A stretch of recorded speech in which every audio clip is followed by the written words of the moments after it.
जी, section 10 जो है land acquisition act का, वो है power to require and enforce the making of statement as to name and interest. Section 10 में basically जो कलेक्टर है वो जो इंटरेस्टेड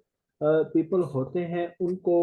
उनके नाम और उनकी डिटेल वगैरह जो है वो कॉल करता है। इसको हम डिटेल से देखते हैं इसमें क्या क्या जो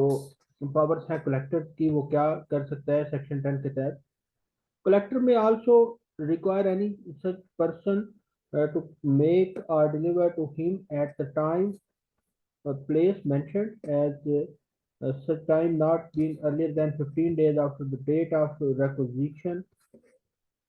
a statement containing so far as may be practicable name of every other person possessing any interest in the land or any other part thereof.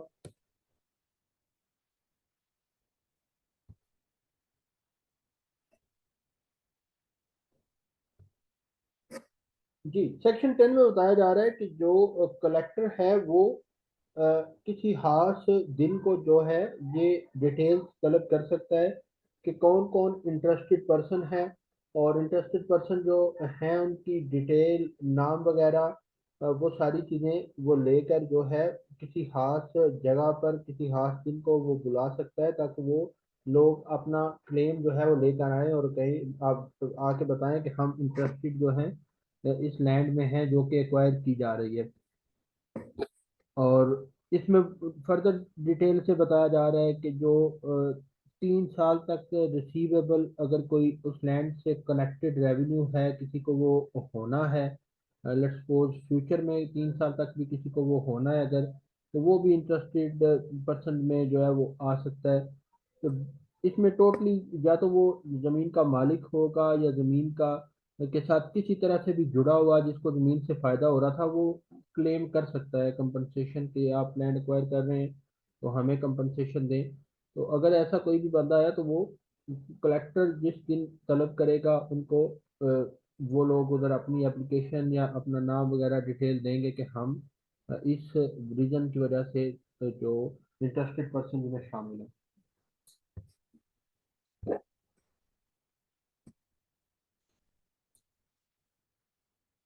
और इस जब कलेक्टर इस तरह से लोगों से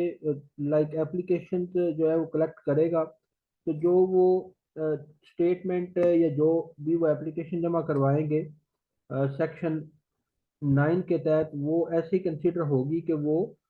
सेक्शन 175 और 176 जैसे पाकिस्तान पीनल कोड के तहत कंसिडर की जाती है कोई एप्लीकेशन। तो ये एक एनालॉजी बताई गई है कि उस लॉ में भी डेफिनेटली इस तरह का कोई रेलिवेंट प्रोविजन होगी जिसमें उसके साथ रिजेंबल किया जा रहा है कि ये उसी की तरह से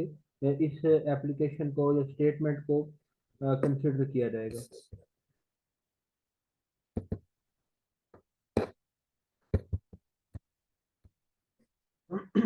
inquiry and award by collector. Section 11 है inquiry and award by collector. On the day so fixed or on any other date which the inquiry has been adjourned, the collector shall proceed to inquire into the objections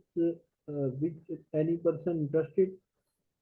and department, authority, company, as the case may be stated, pursuant to a notice given under Section 9 to the measurement Section 8 into the value of land, the date of publication for notification,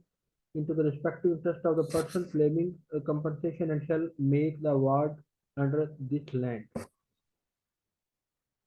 ji, section 11 में बताया जा रहा है कि जो collector है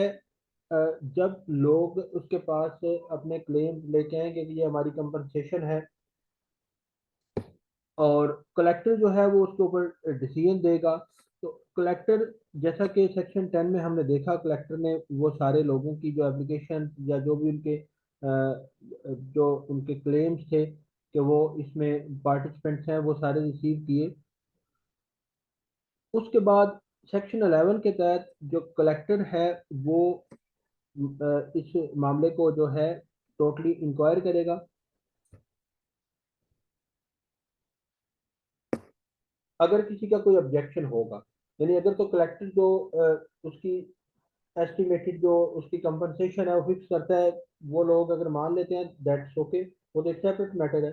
अगर किसी का कोई ऑब्जेक्शन होता है तो कलेक्टर एक खास डेट को जो ऑब्जेक्शन वाले लोग होंगे उनको बुलाएगा, और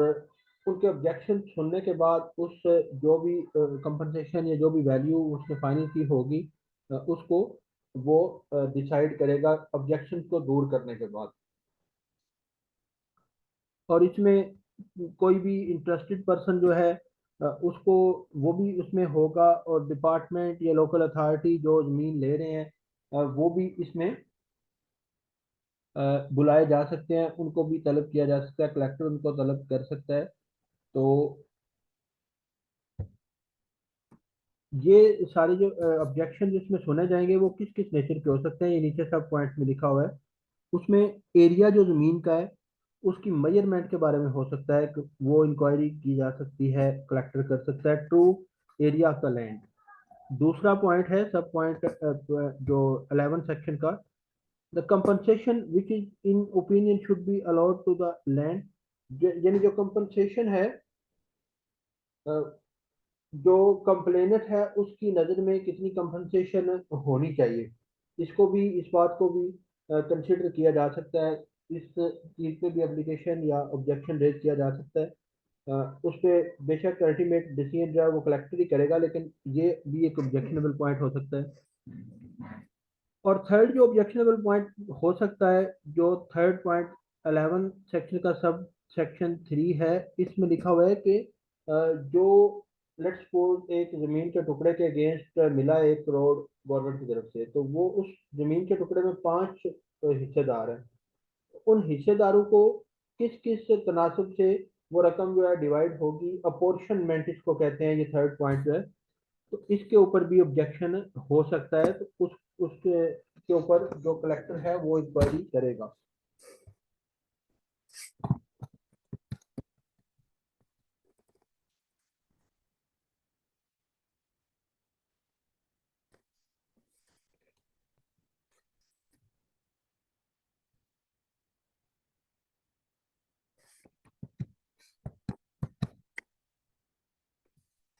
सेक्शन 12 है award of collector when to be final. जो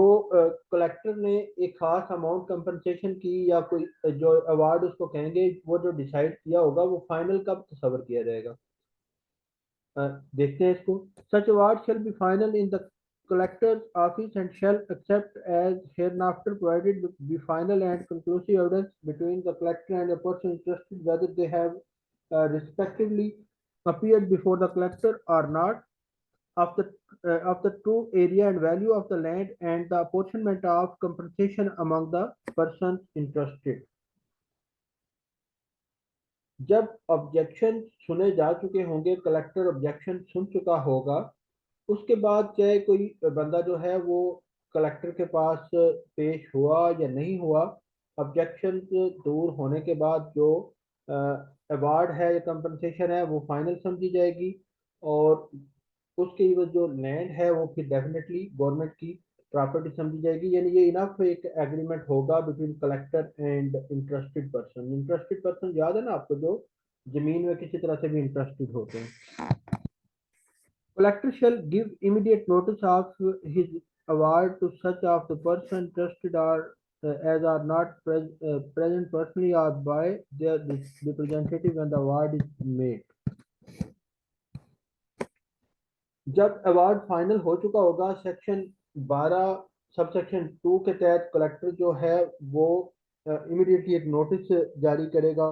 चाहे वो लोग जो प्रेजेंट थे उसमें, चाहे वो मौके पे मौजूद होंगे या उन्होंने एप्लीकेशन दी है या नहीं दी, लेकिन वो इंटरेस्टेड पर्सन जितने भी होंगे उनके लिए नोटिस जारी करेगा कलेक्टर, डिस्ट्रिक्ट कलेक्टर नोटिस जारी करेगा कि ये इतनी इतनी अमाउंट या इतना अवार्ड जो है ये इन लोगों को दिया जा रहा है। Section 12 A, correction of mistakes. जो नोटिस कलेक्टर ने जारी किया होगा कि ये इतना इतनी कंपनसेशन या इतना इतना अवार्ड जो है वो डिफरेंट इंटरेस्टेड पर्सन को दिया जा रहा है, उसमें अगर कोई क्लरिकल मिस्टेक हो जाएगी या कुछ लिखने में गलती हो जाएगी, तो वो कलेक्टर जो है वो खुद करेक्ट कर सकते हैं। अगर उसको खुद पता चल जाए या कोई जो पार्टी है जो वो एप्लीकेशन देती है कि ये गलती है, तो उसके ऊपर भी कलेक्टर जो है वो करेक्ट कर सकते हैं। Section 13, adjournment of inquiry. ये भी सेक्शन 11 में आपने जैसे देखा है, inquiry and award by collector.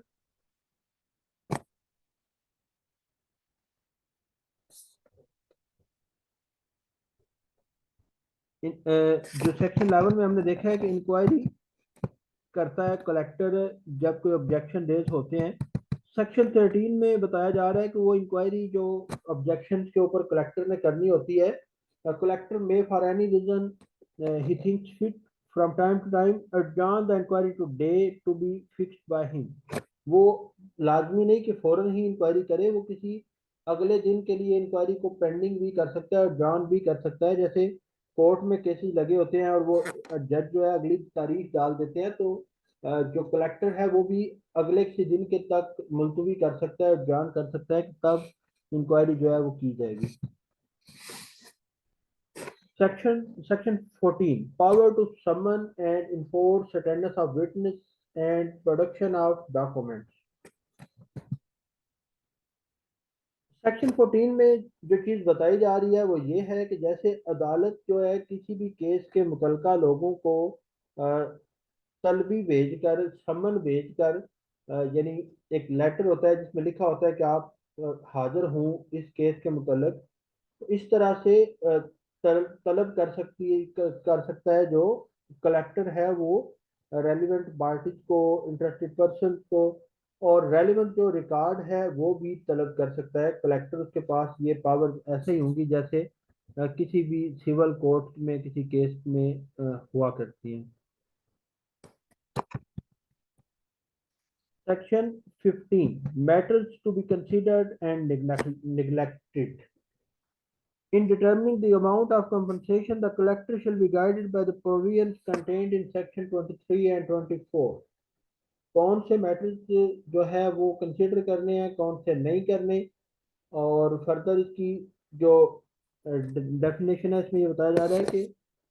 Amount जो कंपनसेशन की होती है, बेसिकली तो अमाउंट का ही मामला होता है ना। जमीन तो गवर्नमेंट ने लेनी होती है, उसके अगेंस्ट कुछ ना कुछ रिवार्ड देना होता है। वो जो अमाउंट है कंपनसेशन की, अ, उसको मुतय्यन करते हुए, तय करते हुए कलेक्टर जो है उसको डिफरेंट गाइडेंस उसमें तय करने के बारे में गाइडेंस जो है वो किस सेक्शन में दी गई है, सेक्शन 23 और सेक्शन 24 में, 23 और 24 में। आगे पोजेशन टेकिंग के बारे में सेक्शन हैं। Section 16, power to take possession, यानी कब्जा किस तरह लेना है। जो कलेक्टर है वो कलेक्टर गवर्नमेंट के बिहाफ पे कब्जा किस तरह से लेगा। when the collector has made an award under section 11, take uh, take possession of the land which shall thereupon vest absolutely in the government free from all the।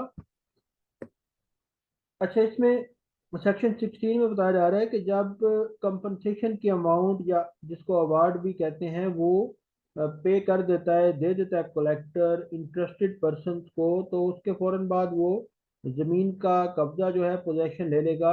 यानी government जब जब पैसे दे देती है मुतलका लोगों को, तो उसके बाद जमीन का कब्जा भी ले लिया जाता है। Section 17, special power in case of urgency. अब कई दफ़ा ऐसा होता है कि हुकूमत को बड़ी जल्दी वो ज़मीन चाहिए होती है, इस तरह की नौयत होती है कि ताहीर करना मुनासिब नहीं होता। तो ऐसी सूरत हाल में जो ज़मीन का कब्ज़ा किस तरह से लिया जाएगा या क्या प्रोसीजर अडॉप्ट किया जाएगा।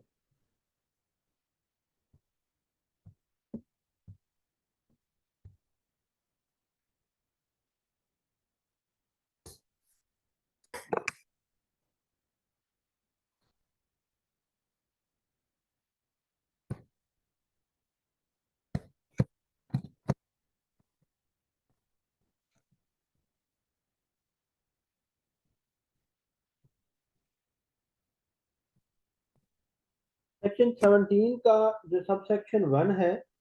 उसमें बताया जा रहा है कि जब सेक्शन 9 के तहत इंटरेस्टेड पर्सन को, जैसे आज हमने सेक्शन 9 से ही स्टार्ट किया है, सेक्शन 9 वो पहला सेक्शन था जो आज हमने पढ़ा है, उसके तहत आपको पता है कि लोगों को, इंटरेस्टेड पर्सन को जो है वो कॉल किया जाता है, उनकी डिटेल मांगी जाती है ताकि वो अपना क्लेम जो है वो लेकर आए कि हमारा इतनी कंपनसेशन बनती है, या हम इंटरेस्टेड पर्सन हैं, इस जमीन के मालिक हैं, या इसके इसमें इंटरेस्टेड हैं।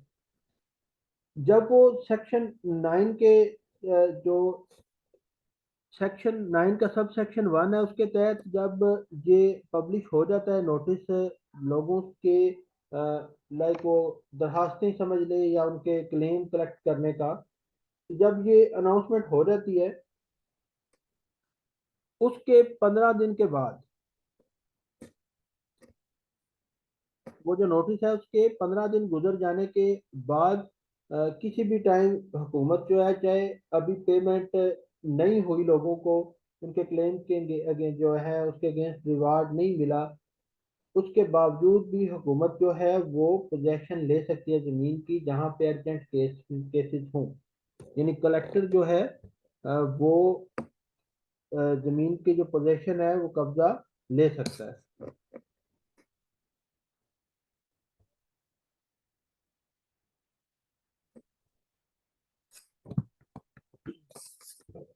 इससे नीचे ये पैराग्राफ जो सेक्शन 17 सब सेक्शन 1 के का जो नीचे पैराग्राफ एक दिया हुआ है, provided that the adjective executive district officer revenue shall not issue any direction to the collector under this subsection unless the department, इस पैरा में ये बताया जा रहा है कि जो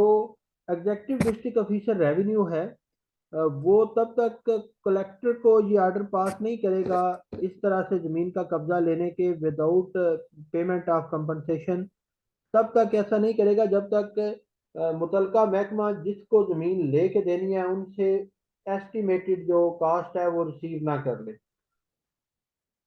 अब यहाँ पे देखें, अगर कलेक्टर जो है, कलेक्टर का काम क्या होता है, अवाम की ज़मीन लेकर गवर्नमेंट के मुतलका महकमे को जिसको ज़रूरत हो उसको देना। तो जल्दी वाले अर्जेंसी केस में, अर्जेंट केस में जब इंटरेस्टेड पर्सन का को कॉल कर लिया गया होता है, नोटिस जारी कर दिया जाता है कि आप अपने इंटरेस्ट लेकर आए, जो भी अपने क्लेम लेकर आए, तो जब वो लोग अपने क्लेम लेकर आ जाते हैं उसके बाद 15 दिन के अंदर अंदर, अभी पैसे बेशक नहीं पे हुए, लोगों की दरखास्तें वो आ गई हैं, पैसे पे नहीं हुए, तो 15 दिन गुजरने के बाद क्या होगा,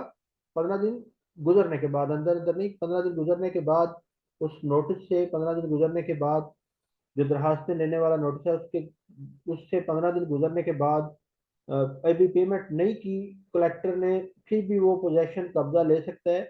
तो ये प्रोवाइडेड दैट यहाँ पे ये लिखा जा रहा है कि वो ऐसा तब करेगा कि कम से कम जो मुतलका महकमा है उससे उसने एस्टिमेटेड अमाउंट ले ली होगी। यानी मुतलका महकमा जैसे होता है ना कि आगे किसी ने, किसी को आपने पेमेंट करनी हो किसी के बिहाफ पे, तो आप उससे अमाउंट लेके अपने पास रख लेते हैं, तो महकमे से कलेक्टर जो है वो पेमेंट ले लेगा, एस्टिमेटेड पेमेंट। तो फिर ऐसा करेगा आगे, चाहे पेमेंट ना भी करे लेकिन महकमे से ले लेगा। तो यहाँ पे जो special power in case of emergency है, इनमें एक नया ये वर्ड हमें नजर आया, एग्जेक्टिव डिस्ट्रिक्ट ऑफिसर रेवेन्यू, उसकी डायरेक्शन पे जो डिस्ट्रिक्ट कलेक्टर है वो ऐसा करता है। तो डिस्ट्रिक्ट कलेक्टर तो आपको पता है डीसी जो होता है, डिप्टी कमिश्नर, उसी को, तो उसी के पास ये डिस्ट्रिक्ट कलेक्टर की पावर भी होती है, सेम पर्सन ही होता है। एग्जेक्टिव डिस्ट्रिक्ट ऑफिसर रेवेन्यू कौन है जिसकी डायरेक्शन पे डीसी ऐसा करेगा, ये अर्जेंटली जमीन टेक ओवर करने वाला काम। Executive district officer revenue commissioner को कहते हैं, कमिश्नर जो होता है ना, डिवीजनल कमिश्नर, उसी को एग्जेक्टिव डिस्ट्रिक्ट ऑफिसर रेवेन्यू भी कहते हैं।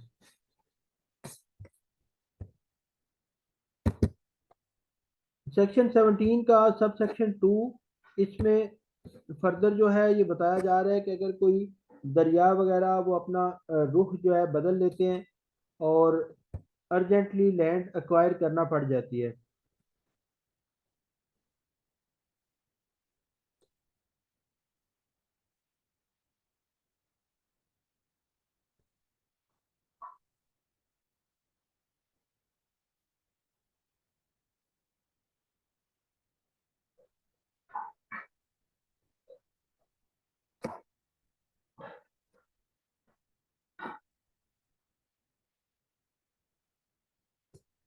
ऐसी सूरत हाल में भी जब लेट्स सपोज कोई जो दरिया है वहाँ सैलाब आता है या रुख बदल जाता है, कोई पब्लिक पर्पस के लिए कोई रूट वगैरह जैसे रेलवे का रूट बनाने के लिए, पब्लिक ट्रांसपोर्ट जब रेलवे उधर से गुजर सके, तो ऐसे कामों के लिए भी ऐसा किया जा सकता है। जैसे हमने ऊपर सेक्शन 1 के तहत पढ़ा है कि पेमेंट करने से पहले भी पोजेशन ली जा सकती है। बस जो नोटिस है इंटरेस्टेड पर्सन वाला वो जारी हुआ होना चाहिए। इंटरेस्टेड पर्सन को अपने क्लेम जमा करवाने का नोटिस जारी होने के 15 दिन के बाद, 15 दिन गुजर जाने चाहिए उस नोटिस को, उसके बाद जो है अभी बेशक पेमेंट नहीं हुई लोगों को, लेकिन गवर्नमेंट पोजेशन ले सकती है, लेटर ऑन पेमेंट कर देगी। और इसमें नीचे प्रोवाइडेड दैट, यानी ये बताया जा रहा है कि कोई भी जो बिल्डिंग होगी अ, उसकी पोजेशन जो है वो तब तक नहीं ली जाएगी जब तक एटलीस्ट 48 आवर ना गुजर जाए, या इससे ज़्यादा जो कि मुनासिब टाइम हो उतने ना गुजर जाए, एटलीस्ट 48 आवर। तो तब तक जो बिल्डिंग वगैरह हैं उनकी पोजेशन नहीं ली जाएगी।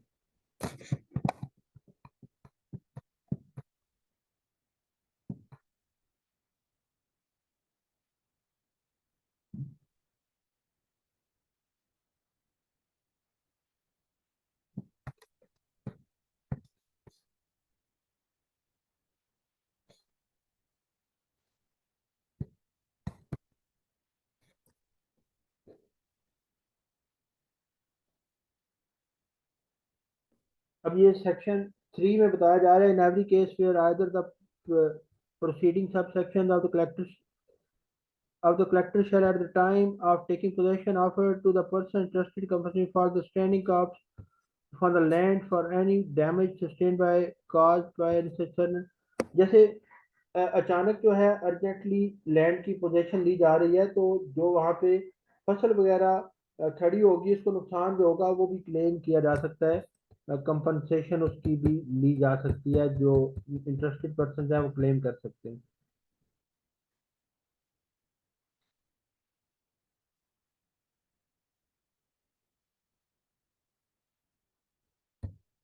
सेक्शन 17 का सब सेक्शन 4, ये लास्ट जो पैराग्राफ आपको नजर आ रहा है,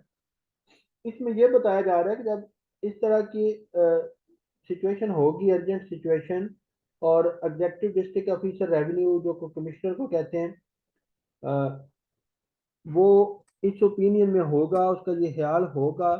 कि सेक्शन 1 और 2 के तहत, टू जो है इनके तहत लैंड एक्वायर करनी है, जो सेक्शन 1 और 2 अभी 17 के पढ़े हैं,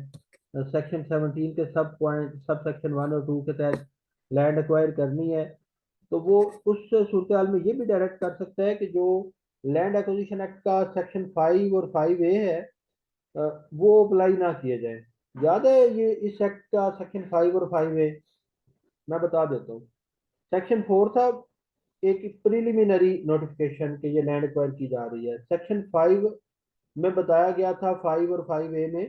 कि वो जो कलेक्टर होता है, डिस्ट्रिक्ट कलेक्टर, वो एक सेकंड नोटिस जारी करता है, नोटिफिकेशन के ये लैंड, उसको कंफर्म हो चुका होता है कि ये लैंड एक्वायर की जा रही है, और उसके बाद सेक्शन 6 में डिक्लेरेशन होता है कि ये लैंड एक्वायर की जा रही है। तो ये सेक्शन जो 5 के तहत तो सेकंड नोटिफिकेशन होता था ना कि कंफर्म हो चुका है लैंड एक्वायर करने जा रहे हैं हम, वो प्रोसीजर करना जो है वो जरूरी नहीं होगा इस तरह के इमरजेंसी केसेस में, जो कि 17(1) और 17(2) के तहत किए जा रहे होंगे। और जब डिस्ट्रिक्ट एग्जेक्टिव डिस्ट्रिक्ट ऑफिसर यानी एग्जेक्टिव डिस्ट्रिक्ट ऑफिसर रेवेन्यू यानी कमिश्नर ऐसा समझेगा, तो सेक्शन 5 और 5A अप्लाई नहीं होंगे।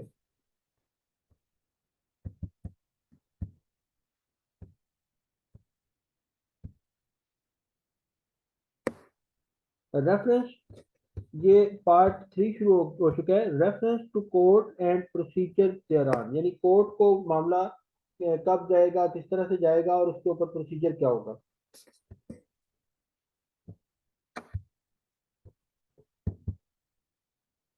रेफरेंस टू कोर्ट,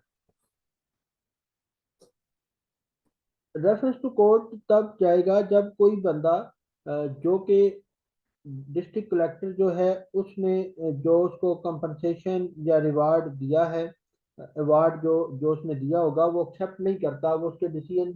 को एक्सेप्ट नहीं करता, वो कहता है कि इसमें गलतियां हैं, ये सही डिसीजन नहीं हुआ,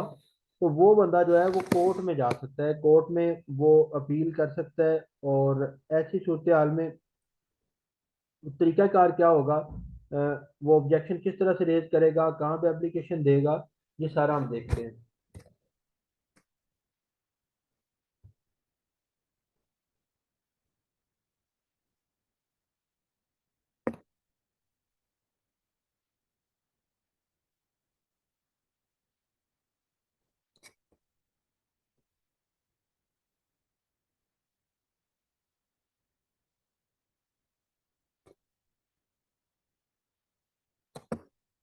कोई भी ऐसा बंदा जिसको ऑब्जेक्शन होगा वो कलेक्टर को दरखास्त देगा कि ये मामला कोर्ट में भिजवाया जाए, I am not satisfied with your decision. यानी कलेक्टर को कहेगा कि आप मामला कोर्ट में भिजवाएं for final decision, I am not satisfied with your decision, यानी कलेक्टर के डिसीजन से वो सेटिस्फाइड नहीं है।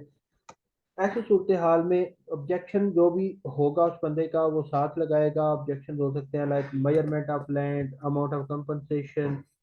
या जो उनकी आपस में डिवीजन है उसके बारे में जो भी उसका ऑब्जेक्शन होगा वो साथ अटैच करेगा। और जो कलेक्टर है वो केस कोर्ट को रेफर कर देगा। ग्राउंड्स क्या हो सकती हैं, एप्लीकेशन जो है उसमें ग्राउंड्स वाजे लिखी होंगी, और जब भी कोई इस तरह की एप्लीकेशन होगी तो उसमें ये चीज़ें होना ज़रूरी है। अगर वो पर्सन जो है वो प्रेजेंट था रिप्रेजेंटेशन बिफोर कलेक्टर के टाइम, यानी जो कलेक्टर के पास कलेक्टर ने कॉल किया था इनको लोगों को, इंटरेस्टेड पर्सन को, अगर वो उस वक्त वहां पर मौजूद मौजूद था, तो ऐसी सूरत में within 6 weeks from the date of collector award.